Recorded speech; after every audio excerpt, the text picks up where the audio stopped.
We touched briefly on the issue of emotional health.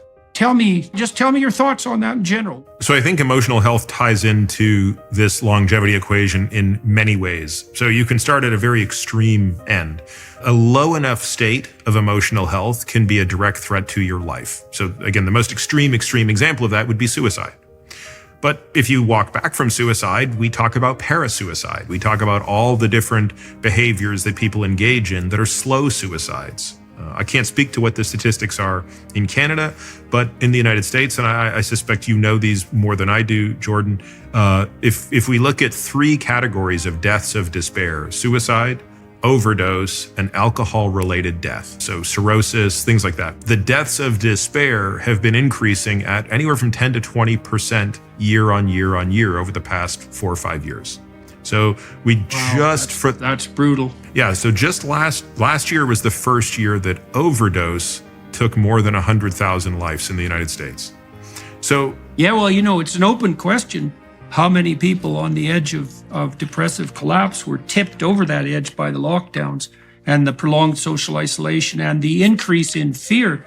Up in Toronto, I still see people, and in LA too, it was quite noticeable. I was there yesterday. I still see people cowering behind their masks. And you have to have been made pretty chronically afraid to still be doing that. And the cost to people's health of the fear campaign that drove the lockdowns, we're going to see that. I mean, I don't know how that's contributing to the excess death statistics. I think it would be very difficult to say that those statistics I rattled off aren't impacted by COVID. So what's going to be interesting is to see how that plays out going forward.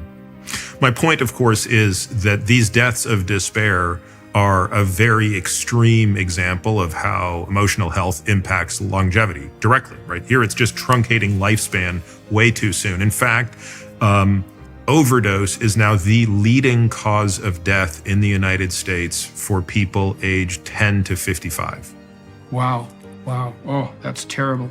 So what do you see on the prevention front there? Or do you have? Well, let's go even one layer further, because I'm sure there's someone listening to this who says, well, look, that's not me. I don't drink to excess. I would never touch an illicit drug, and I'm in no danger of killing myself. So that means emotional health is checked. And I would say, no, not really, because that's just the first layer. Let's go one layer deeper.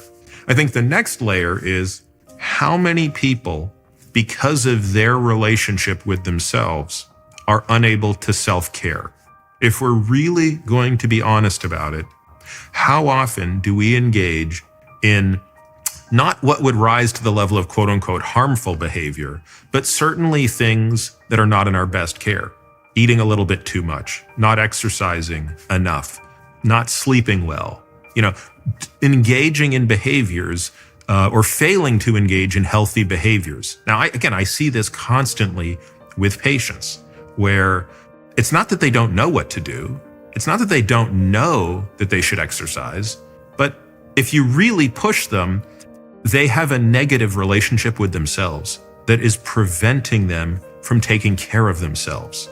And I would say that the impact on length of life there and quality of life is much bigger than the deaths of despair, but it's much harder to quantify. So then I'd go even one step further and say, okay, well, you're not in category 1, where you're an immediate threat to your life because of your emotional health. And you're not even at the point where you're failing to take care of yourself. But now you maybe land where you're just not happy. Your relationships suck, right? You're a lousy father, you're a lousy husband, you're a lousy parent, any of these things.